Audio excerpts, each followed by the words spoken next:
kabar semuanya? Saya berharap hari ini sehat ya. Oke, salam jumpa bersama saya Ringgil Saputra. Ini merupakan konten pertama di Agil TV. Kita akan sedikit sharing aja. Banyak sebelum saya bikin konten ini yang menanyakan aktivitas saya yang versinya mereka sih katanya padat begitu ya. Banyak aktivitas yang dijalankan, namun bisa menghandle keseluruhan dari agenda yang terjadwal begitu ya. Apa sih kiat ataupun tipsnya begitu? Sebetulnya untuk saya sendiri nggak ada kiat khusus ya. Hanya dari awal memang berangkat dari rasa ingin suksesnya versi saya, bahwasanya menurut saya itu orang sukses selain skill ataupun kualitas sebetulnya ada disiplin waktu yang tinggi yang siapapun harus pegang itu ya. Kunci sukses yang utama selain skill, kemampuan dan yang lain, tentunya kita harus banyak bisa memiliki sebuah attitude waktu yang tepat ketika punya istilahnya tanggung jawab dengan pekerjaan apapun itu profesinya. Dan kebetulan saya di bidang entertain, nyanyi, MC gitu ya, siaran radio juga, jadi memang sudah agak terlatih untuk disiplin waktu. Nah ini yang pertama. Dan oh ya, kemarin ada yang sempat tanya sudah berapa lama berkarir dan sebagainya di WhatsApp maupun di medsos yang lain. Cuma saya nggak menjabarkan karena kayaknya kalau diketik tulis dari WhatsApp hanya panjang lebar ya. Nah ini melalui semacam ya kayak podcast gitulah ya. Melalui video ini saya ingin sedikit berbagi sharing. Bukan berarti saya lebih istilahnya bagus secara manajerial pribadi, akan tetapi sharing versi saya ala saya ya. Jadi kalau teman-teman ataupun sahabat-sahabat semuanya ada yang kurang berkenan dari apa yang saya sampaikan, sebelumnya saya minta maaf begitu ya. Saya berawal dari tahun 2000 bekerja di salah satu radio FM swasta di Wonosobo, dan sampai sekarang 2020 berarti kurang lebih 20 tahun sudah di 3 stasiun radio. 2000 sampai 2005 di salah satu radio FM yang pertama, kemudian 2005 sampai 2010 di radio FM yang kedua, kemudian 2010 sampai 2012 ada dua tahun waktu itu saya pindah ke radio yang ketiga. Namun karena situasi dan kondisi dari sebuah perusahaan yang saya ikuti tersebut, tiba-tiba dari tahun 2012 hingga sekarang alhamdulillah masih kembali di radio yang ketiga gitu ya. Jadi kurang lebih 20 tahun sampai sekarang. Nah, ada yang tanya juga, MC bakat atau sekolah atau bagaimana? Pertama-tama siaran kan dari tahun 2000, kemudian sebelumnya juga sudah ada salah satu panitia. Waktu itu saya ingat betul kurang lebih tahun 98, berarti sebelum jadi penyiar ya. Oh ya, perlu saya sharingkan di sini.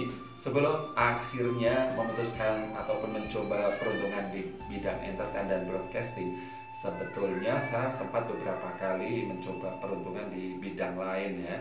Akan tetapi kayaknya passionnya memang mengarah ke situ, ataupun ke entertain dan broadcasting ini.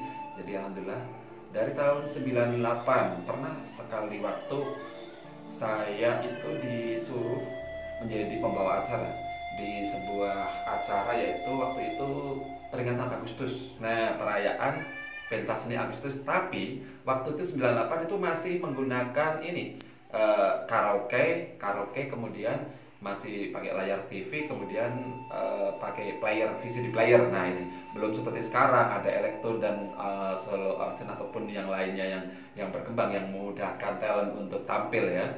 Kemudian saya waktu itu masih berpikir kenapa saya disuruh MC, padahal saat belum ada bakat di situ, belum merasa memiliki skill di situ. Tapi hemat saya, apabila orang itu menyuruh saya untuk melakukan sesuatu, otomatis ada beberapa wacana menurut saya orang itu percaya bahwa saya mampu. Nah itu. Kemudian ada yang saya pikirkan orang itu menganggap bahwa daripada tidak ada talent lain. Nah ini saya masih bingung waktu itu, apakah yang di job awal nggak bisa atau memang langsung mempercayakan pada diri saya. Tapi saya tanya-tanya ketika hari H itu di kampung tersebut ya, ternyata memang langsung menghubungi saya. Nah, ini sedikit flashback sebelum ke akhirnya terjun berkecimpung di bidang panggung ya, entertain, MC, nyanyi, kemudian siaran radio. Awalnya saya sempat untuk mengawali latihan bicara ini, ada waktu itu komunitas radio gelap, jujur saja meskipun hanya bertahan 1-2 tahun lah, 96-97. Nah ini dari teman-teman komunitas tersebut menilai saya katanya pantas, layak untuk menjadi seorang penyiar. Waktu itu saya masih belum percaya diri, seperti apa sih menjadi penyiar, syaratnya apa saja sih untuk menjadi seorang performer, masih belum kepikir. Nah dari situ saya mencoba untuk, kalau suka iya, dari awal memang sudah suka dunia hiburan begitu ya, melihat tayangan televisi, melihat ataupun mendengarkan penyiar radio siaran, itu saya sudah suka. Tapi waktu itu memang belum kepikir bahwa saya menjadi salah satu talent di dalamnya begitu. Alhasil dari rasa penasaran, suka, kemudian saya mendapat kepercayaan dari salah satu panitia Agustusan. Saya coba beranikan diri di situ meskipun masih minim ilmu. Karena segalanya itu kan otodidak ya, saya dapatkan berdasarkan dari melihat tayangan televisi, mendengarkan radio, kemudian saya mencoba serap sendiri, kembangkan sendiri, aplikasikan, alhamdulillah diterima. Nah begitu, meskipun awal 98 itu MC panggung saya masih benar-benar grogi gak karuan, mau ngomong apa bingung, mau materinya seperti apa susah mulut, tapi dari keyakinan bahwa saya harus bisa, alhamdulillah bisa. Nah waktu itu jadi 1 bulan yang sama, Agustus itu masih minggu awal, pentas seni di salah satu RT. Ternyata dari RT yang lain minggu depan mengadakan acara yang sama, itu pentas seni RT berapa begitu ya. Jadi ternyata belum juga ada MC-nya waktu itu.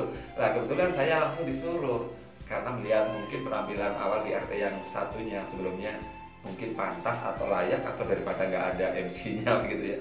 Alhasil dalam 1 bulan itu 4 RT, satu desa itu 4 RT bergantian, 1, 2, 3, 4 ya. Jadi saya per 1 minggu sekali ke situ dapat undangan, meskipun waktu itu saya ingat betul fee atau honor yang saya terima baru 30.000. Nah, namun saya di sini tidak bicara tentang angka ya, akan tetapi ada wadah ataupun panggung untuk saya mengekspresikan keinginan saya, aktualisasi diri dari keinginan saya di bidang entertain waktu itu. Akhirnya saya tidak mempermasalahkan berapa sih nominal yang saya dapatkan begitu. Nah, ini juga untuk maaf untuk teman-teman yang mungkin pemula atau yang memang ingin berkecimpung di dunia entertain juga sama lah, menerapkan bahwa sebuah profesi ataupun apapun itu, utamanya cinta dulu, suka dulu dengan pekerjaannya.